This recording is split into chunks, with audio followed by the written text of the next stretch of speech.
What is up, everybody? It's the Raw Prospect Pack. Oh my fucking God. What is up, everybody? It's the Raw Prospect Podcast coming at you with another episode. It's episode 83. Today is November 16th, 2021, and we've got a full basketball episode up ahead. And joining me from Austin, Texas, the Stat King himself, Michael Ween. What is up? Weekend around these parts, sports wise, and you probably know why. But I'm doing well. I'm excited to get into our first full basketball episode of pretty much the entire season, if you will. So we're excited to get back to recording content. We had a bit of an off week last week. That's okay. We're going to get back into our routine this week, doing the basketball episode tonight, and then probably a football episode either tomorrow or Thursday night or sometime this week, this last week, and we'll just be on the go until we stop, which will probably be never. So let's get into it. We have our NBA Contender Pretender game that we play a couple times every year. We're going to talk about some of the surprise teams as well. And then we're going to get into college basketball stuff, which we have not gotten into yet. So let's just go ahead and start this by talking about our NBA Contender Pretender discussion. We have six teams that we have picked out for this discussion. I'll go ahead and list those teams for you guys. The Golden State Warriors, the Brooklyn Nets, the Phoenix Suns, the Miami Heat, the Chicago Bulls, and your Dallas Mavericks. So where do you want to start? Which team do you want to start with? Let's start with the Warriors.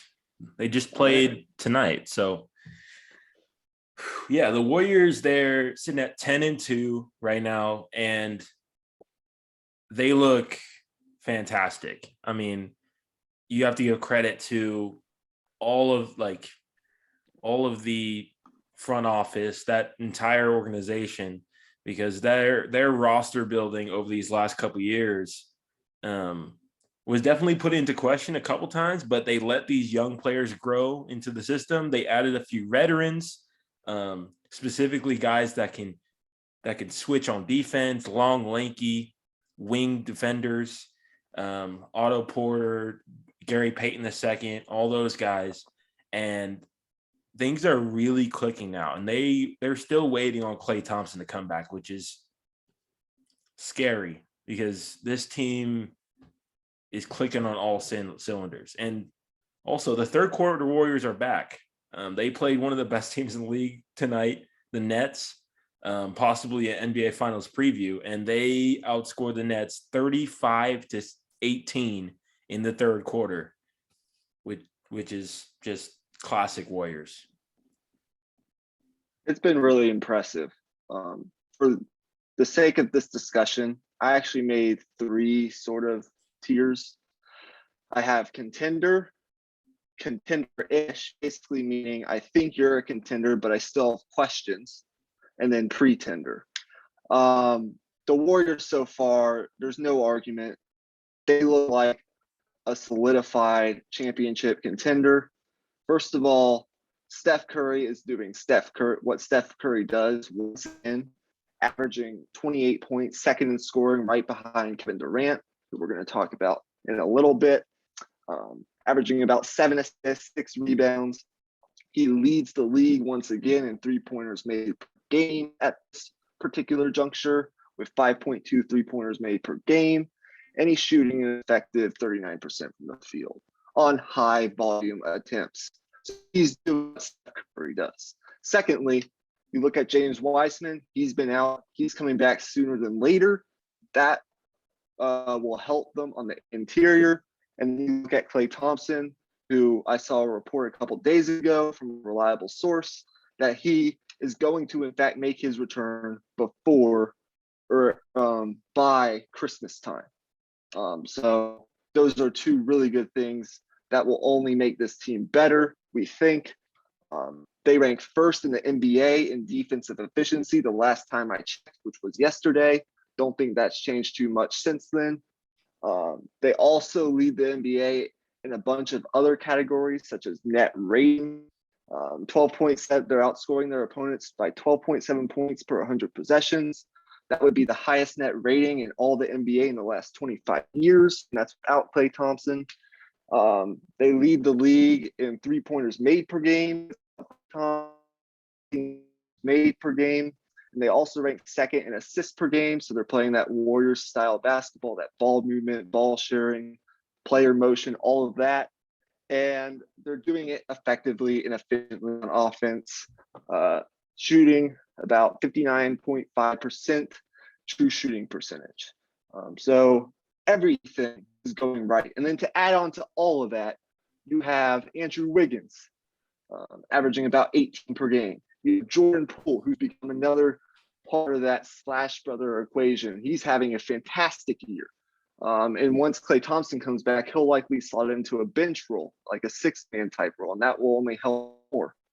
So everything right now is going well for the Warriors. They're feasting on bad teams. They're beating good teams. Everything's going right. You have to call them contenders at this particular juncture. Right. They're 100% contenders. And they're not my favorite right now to come out of the West, but if anybody were to say they were the favorite, I would not argue with that at all. This team is deep.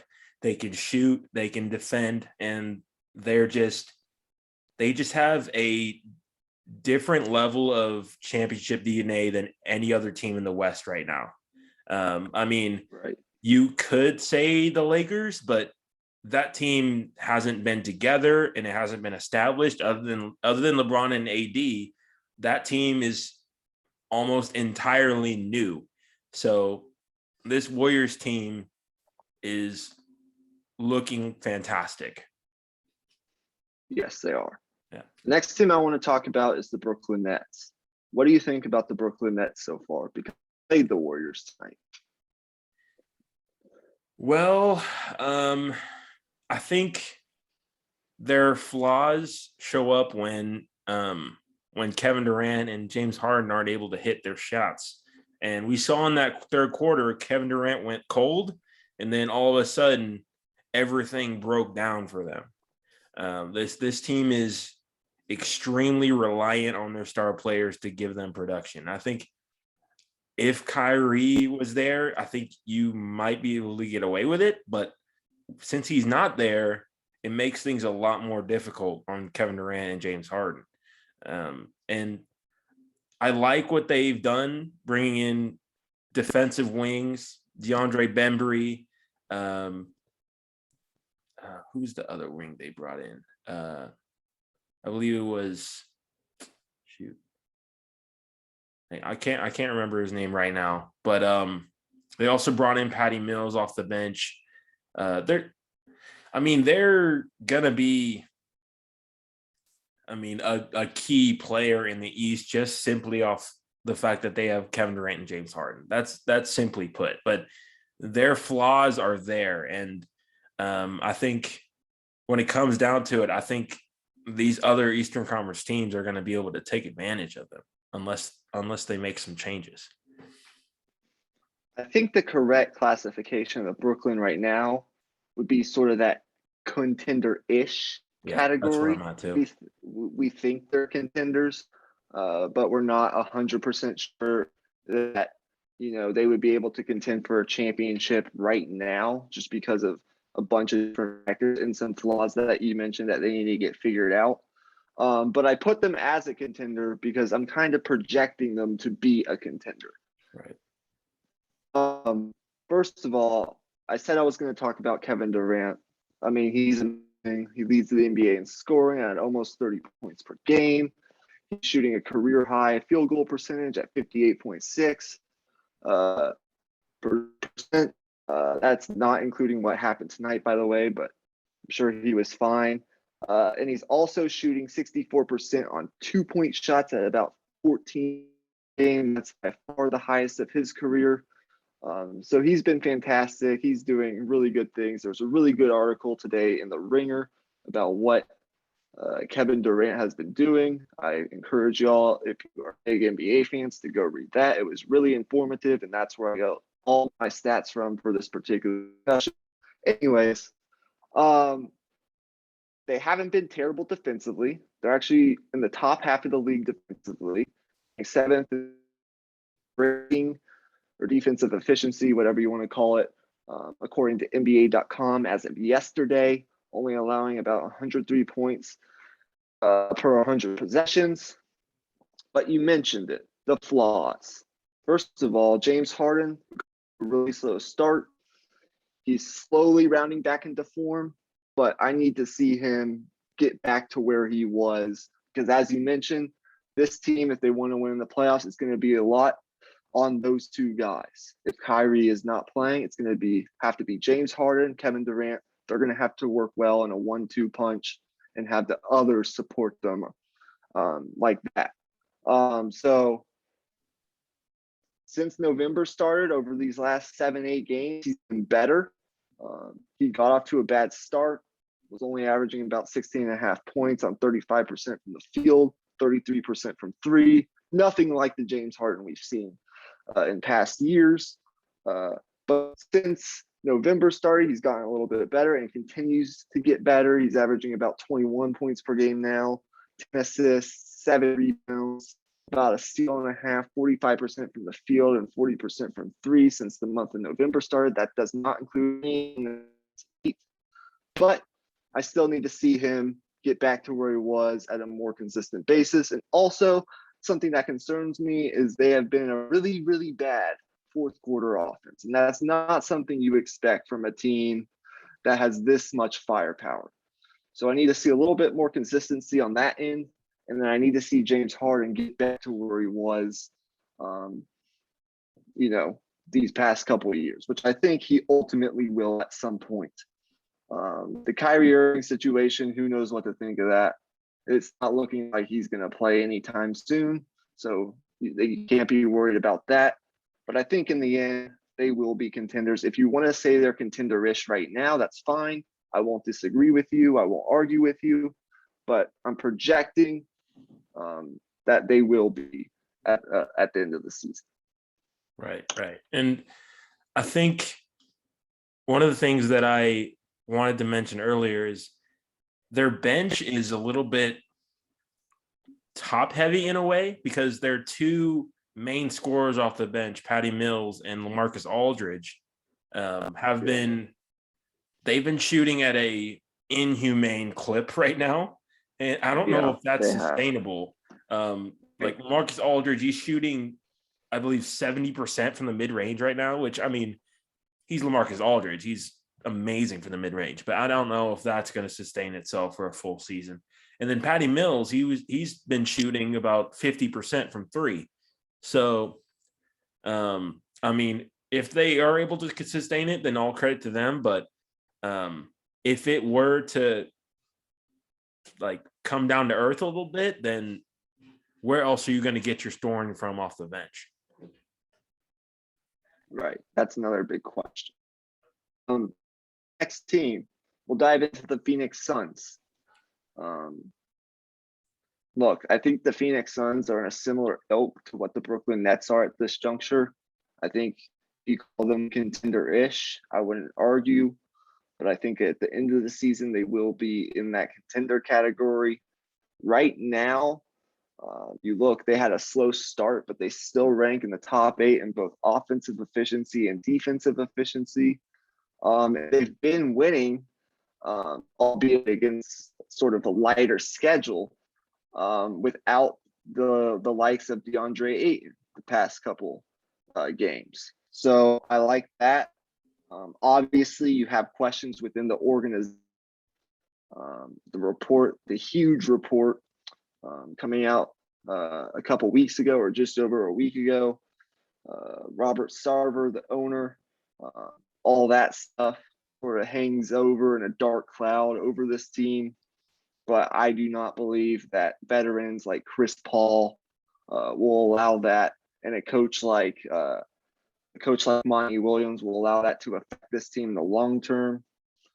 They've been beaten up on a lighter schedule, so I'll see them what they were doing last year, which was also beating up on the really good teams. But look, Devin Booker, Chris Paul, still, up top in assists per game, being really efficient. They have one of the best net ratings in the league so far. Once DeAndre Ayton comes back and they're able to get healthy and get a rhythm, I think you'll see them be contenders at the end. Right now, you could call them contender-ish if you want. But what do you think about the Suns? Well, I think they're a interesting pick to possibly make the Western Conference Finals in my mind. I mean, you look at that possible matchup with them against the Nuggets, assuming Jamal Murray comes back and possibly Michael Porter Jr., I still think the Suns would win that series. I feel pretty comfortable saying the Suns would beat pretty much any of these teams in the West besides the Warriors. So I'm gonna put them in contender-ish. But one thing that I look at is can they have a consistent third guy? And everybody would assume that would be Ayton, but I think Mikal Bridges could possibly take that next step as well. I mean, you look at a guy, I mean, he has a really solid mid-range game, really underrated from the mid-range. He comes off the screen, so he's able to get open off ball. He doesn't need the ball in his hands to get buckets. He's an amazing cutter as well. So if he's able to give you about 16 to 17 points, that could really help the outlook of this team overall. And maybe they could have depending on what Ayton gives you, that could take some of the pressure off of Ayton to score, and he can focus more on defense, which is really what they need for him, just that defensive anchor. So I think that could be a really interesting development throughout the season. And if the Suns want to get where they want to go, they either might need to make a trade to maybe get more wing scoring or hope that Mikal Bridges becomes that guy. Okay. Our next team is the Miami Heat. What do you think about the Miami Heat? I think they're fantastic. I think they're going to be such a tough out. I mean, they're dealing with some injuries right now. But this team, when they're clicking, they're as good as anybody in the league. I mean, we saw the other night, they absolutely clobbered the Jazz on the road in Utah, which is a really tough place to play, even in the regular season, even a random regular season game. That's still a tough place to play up in Utah. And they absolutely just smacked them the whole game without Jimmy Butler, which was really, really impressive. And the big thing to me is they don't have a scoring deficiency anymore. I mean, you look at last year, Jimmy Butler was really their only guy that could create off the bounce. I mean, Tyler Hero could do it a little bit, but you look at their other guys, Duncan Robinson, you got to kind of create for him. You have to get him coming off of screens. He's not really a off the dribble creator like that. And then Bam Adebayo, I mean, we saw what happened with him in the playoffs. He got a little bit passive and he wasn't hitting his shots. So this year they came back. Bam Adebayo looks much improved in that mid-range game. He looks confident. And Tyler Hero, which to me is the biggest key to their season, has been, to me, the outright sixth man of the year so far. He's been on fire. This looks legit. Like he's playing basically like a Devin Booker type, like just the way he plays with the way that he navigates through the mid-range game off of pick and rolls. It looks a lot like the way Devin Booker plays. I'm not saying he is that yet, but he could be that guy by the end of the season, the way things are tracking. Right. I actually have the Miami Heat fully in that contender category. I think they're pretty fantastic as well. Look, up until like a couple days ago, or like just like yesterday or this past weekend, the Miami Heat were the only team in the NBA that had three players all scoring 20 points per game or more. The only team in the league to do that. Now, since then, Bam Adebayo's scoring average has dropped just below 20 at like 19 and a half points per game. So I could probably still consider them to be the only team in the league with three players close to averaging 20 points per game or more at points in time last year. Well, look at this. I mean, Jimmy Butler, he started off really hot, has since come down to earth just a little bit, and averaging about 24, 5 assists, 5 rebounds, shooting 53% from the field. Tyler Hero, you mentioned him averaging about 22. He's been absolutely fantastic. 46% from the field, 40% from three. He actually is ranked third in the NBA in fourth quarter scoring, 79 fourth quarter points, just behind DeMar DeRozan and one other guy that I can't remember. And he's also shooting 49% from the field in the fourth quarter and 50% from three. Just incredible marks. So they're getting scoring from everywhere. The only real question, and it's kind of sort of a minor thing at this point, is they're kind of middle of the road in 3-point percentage. Guys like Kyle Lowry and Duncan Robinson haven't been shooting particularly well up to this point, but I think that will ultimately correct itself over time. You look at Kyle Lowry clocking in at about 32% from three, and then your $90 million man, Duncan Robinson, your 3-point specialist, is making just 33% of his attempts, which isn't particularly great at this particular juncture, but it's early. I think those things will correct themselves. They're, of course, really good defensively. Once again, Eric Spoelstra is a veteran head coach. They have all scoring coming from all different directions. They're ultimately a contender. You can nitpick certain things, but at this point, I mean, what are you going to do? It's been 1 month. You can't really nitpick things at this particular juncture. Right. And I think the great thing about the Miami Heat is they built out their bench in a way that was very strategic in terms of who they know they'll be playing in that Eastern Conference and possibly in the playoffs. I mean, you look at picking up a guy like PJ Tucker, who in the playoffs he's probably on a list of a handful of guys that can make Kevin Durant work.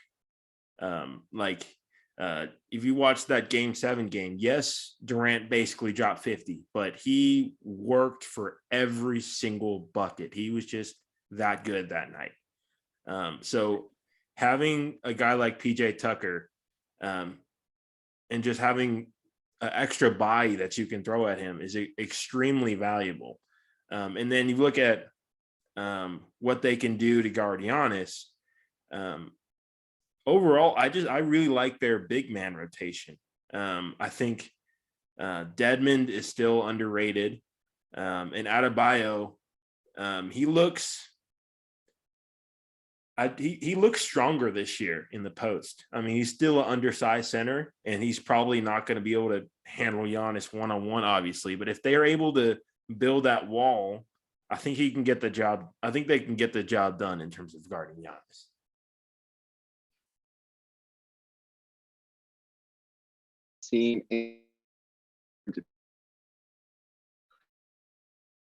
The Bulls are a really interesting, fun team to watch.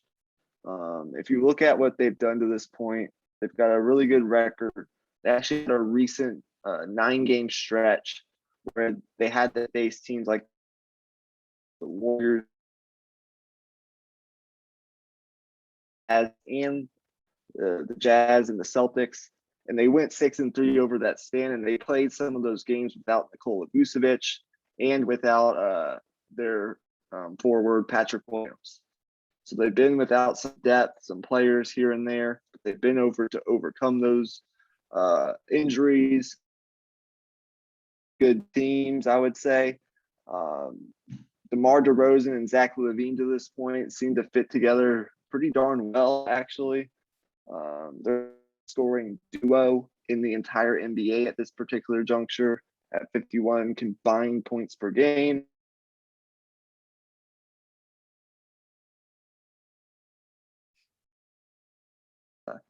And I think in 3 or 4 of those games, they both scored over 30 points. So they're working well together. Lonzo Ball is knocking down his threes at a pretty high clip, which is good to see. They've had moments of inconsistency, on offense, which is, of course, is normal for a team that's brought in so many new pieces. That's going the NBA.com, fifth in defensive efficiency, only allowing about 104 points per 100 possessions. I don't know how you want to classify the Bulls. Of course, there is skepticism still. You can put them in the contender category, but I also don't think you can say that they're pretenders because they've played a difficult schedule and they've been able to overcome some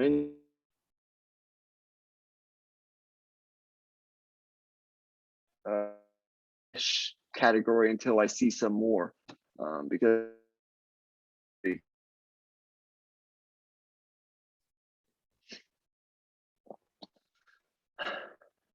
Yeah. You were cutting out in and out right there. I couldn't really hear quite what you were saying, but for me, the Bulls, I think I'll put them in the contender-ish category. But the thing is, I don't know because Zach LaVine is incredible. I think he might be the most underrated scorer in the league. If you just watch just like the way he gets his buckets, I mean, right. It's like legit tough shots, tough shot after tough shot, and he's making those at a 50% clip. I mean, if you told me 5 years ago that Zach LaVine might be a top 5 pure shooter in the NBA, I would have told you you're crazy. But give him credit; he's put in the work, and his jumper is so pure. I mean, off the bounce, off the catch, literally anywhere on the floor, he can get to his spot and pull up, which is just a crazy weapon to have when you combine that with the athleticism that he possesses. He's probably the one guy in that Eastern Conference that can flip the balance of the entire conference. I mean, if he has a crazy playoff series where he's maybe in that 4 or 5 slot and he's playing a team like, I don't know who would be in that 5 spot, maybe like the Knicks. I mean, if he has a crazy playoff series, they build up momentum, they're going to be a tough out. They have so many defenders. Derek Jones Jr., Alex Caruso, I mean, Lonzo Ball. I mean, they're Javonte Green. I mean, everywhere. They're all over the floor. They have versatile defenders, and Billy Donovan has quietly become a fantastic NBA coach. I had my doubts early on in those OKC days, but give him credit. He's a really good coach. For sure. Yeah, I think there's still more to see, certainly with the Bulls, but I mean, what can you say? We can only go off what has happened to this point and the facts that are provided to this point. And so far, they look to be a really good team. But the question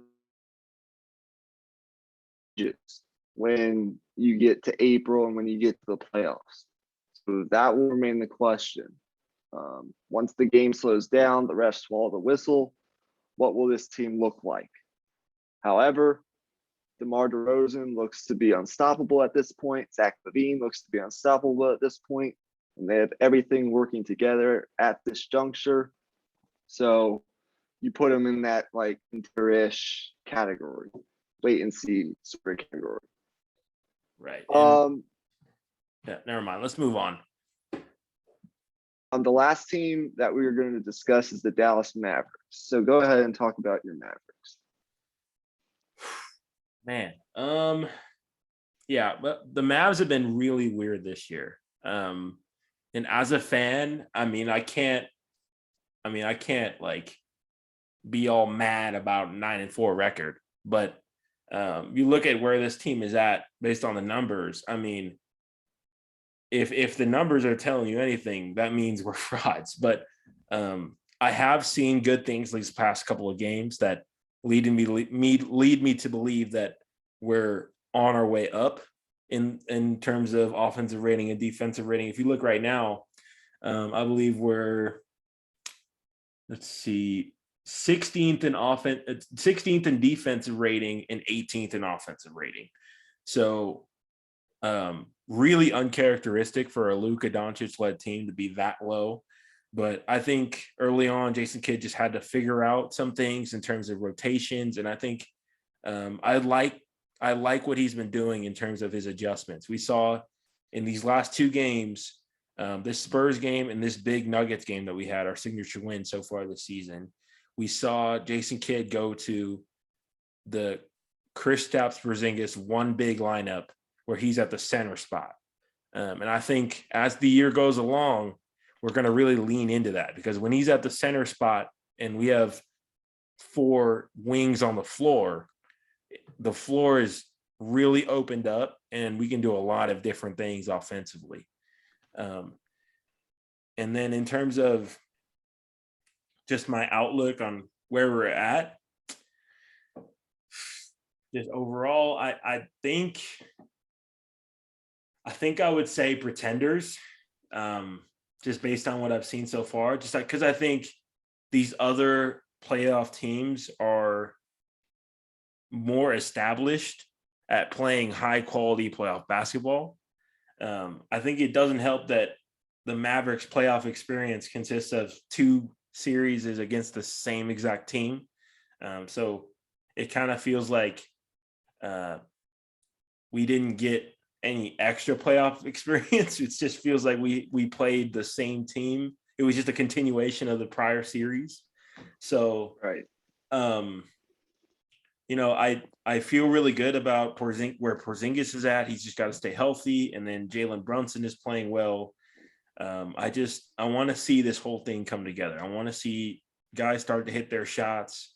I want to see Maxi Kleber come back and get in the starting lineup.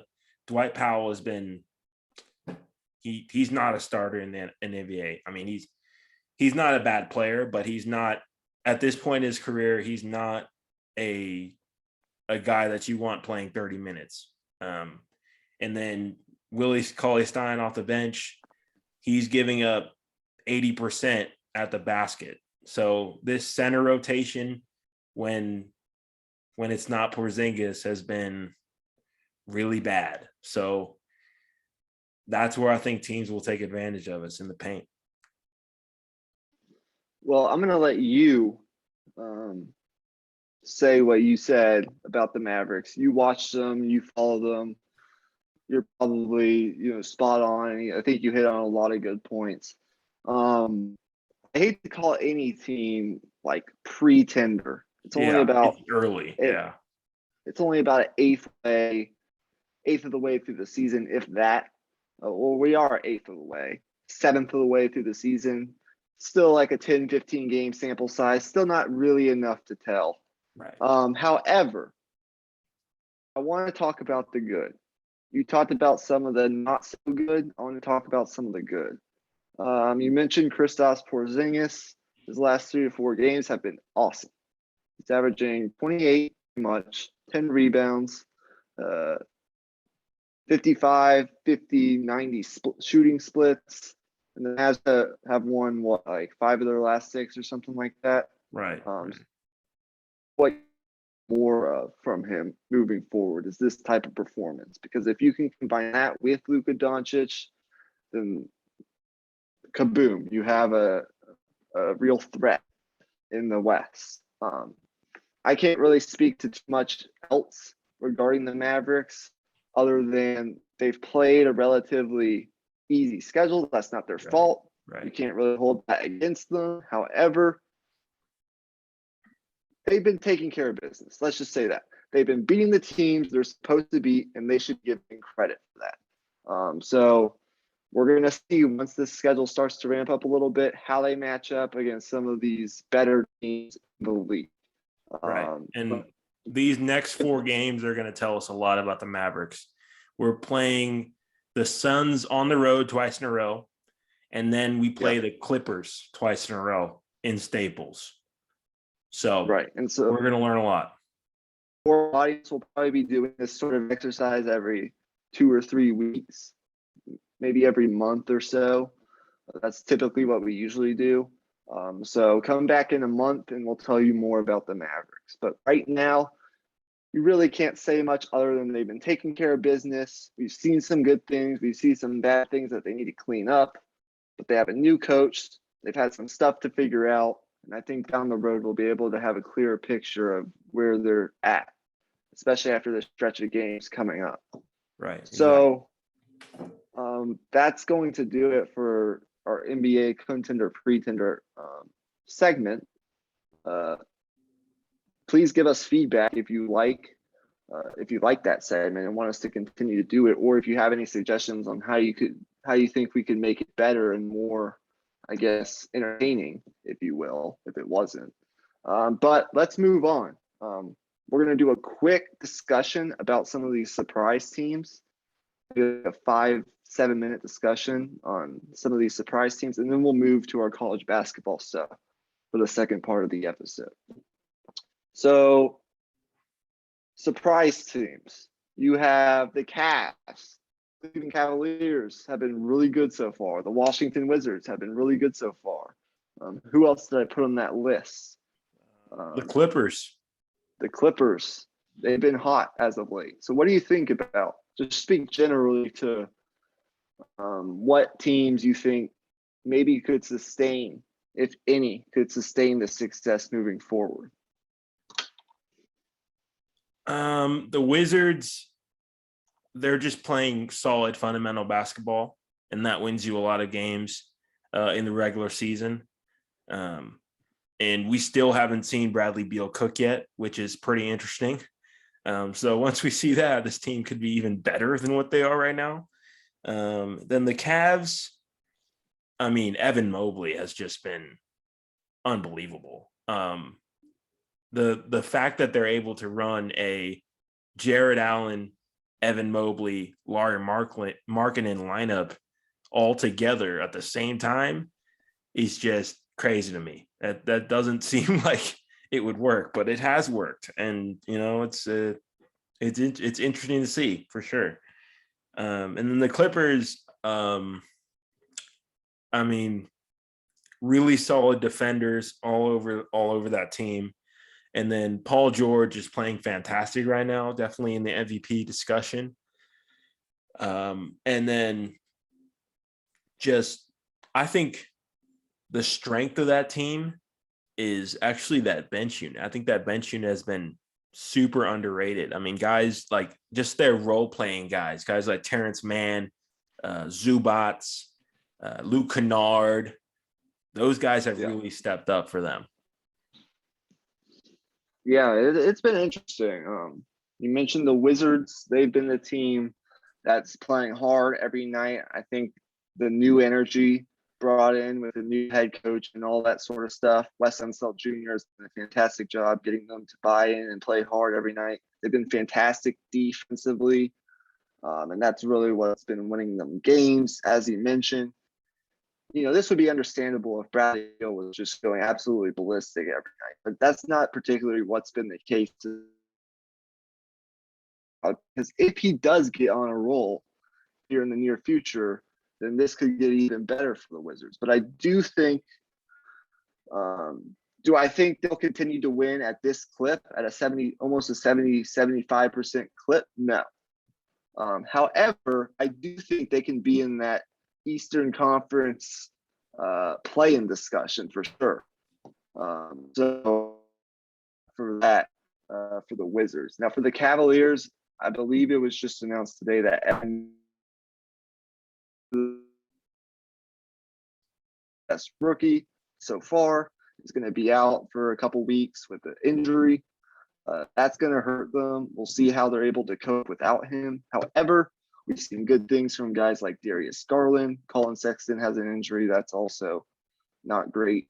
But Darius Garland, it's crazy. They're playing Dean Wade and Cedi Osman. Those lineups have been pretty effective.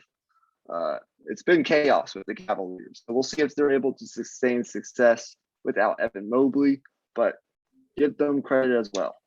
They've gotten off to a really good start, and it's not something I don't think is particularly new with the Cavaliers. I believe we've seen them get off to these fast starts in years past. So we'll see if it's any different this year. And the Clippers, I think you hit everything on the head. They're getting contributions from guys like Luke Kennard, Zubac, Terrence Mann is another guy. Load off Paul George. Yeah, Reggie Jackson. These guys are taking some of the load off Paul George. However, is this sustainable? We're going to find out because the West is a gauntlet. You able to find the Clippers competing for like that 6th spot I think that's probably their ceiling, somewhere around there. If not, they'll probably end up in the play-in somewhere. So a lot of these starts have been interesting. We'll have to monitor throughout the season.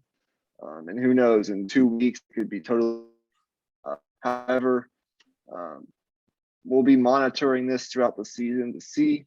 But we're going to move on to our next segment to keep this to a time constraint. So college basketball. Let's do that. So the season started last Tuesday, exactly a week ago. Let's just talk about let's go through each conference and talk about all the contending teams in each conference. Which conference do you feel comfortable starting with? Let's start with the Big Ten.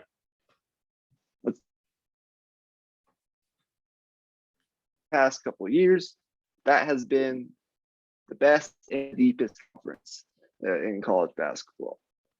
So I'll get us started.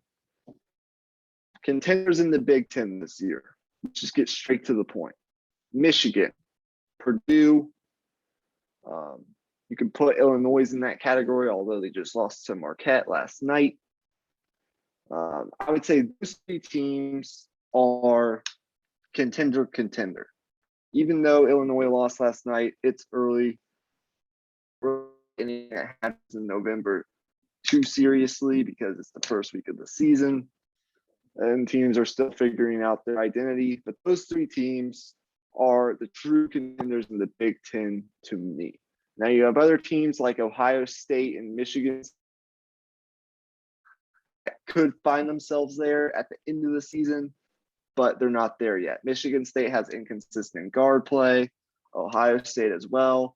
They all have different problems. We won't dive too much into that right now, just because of time constraints. Later in the season, we'll get into that sort of stuff.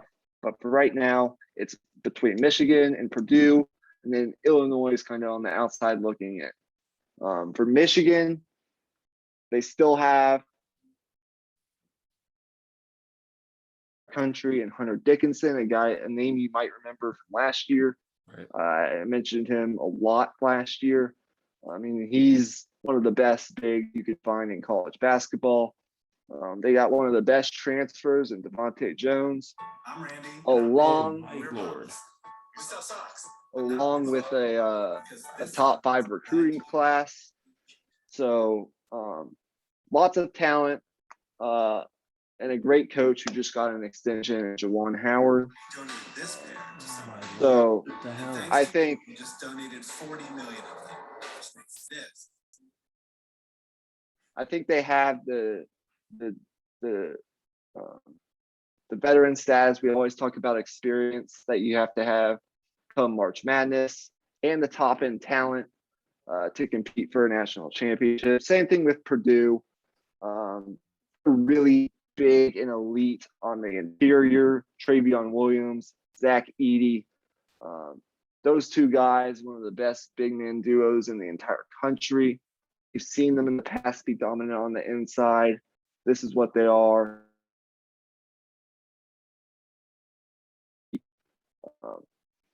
However, they do have a bunch of freshmen, so that's sort of their biggest question. And then Illinois, they return a guy like Kofi Coburn, who's one of the most dominant players in the sport when he's healthy. Health is an issue. Andre Curbelo, a sophomore point guard. Hopefully we see from him. He's in for a significant jump in year 2. Deeper, they're more versatile. They have a more versatile roster. They have transfers from Florida and Omar Payne and Austin Hutchinson. If this team is healthy and figures it out, they're going to be dangerous. But they just lost to Marquette, so take that for what you want. Old Texas coach Shaka Smart, the new coach at Marquette, giving those guys a big win early on. So those were the 3 teams that I considered to be contenders in the Big Ten. But I want to hear what you have to say. I think you're right there. That, like, with me, I think I was really high on Illinois coming into the year, but obviously they had that hiccup against Marquette, and it was mostly to do with just them turning the ball over a lot. If you watch that game, I believe they had over 15 turnovers, and they've been averaging a really high count in turnovers so far this year. So as soon as they clean that up, and we see it all the time, we see teams start slow and then really hit their stride once they reach that conference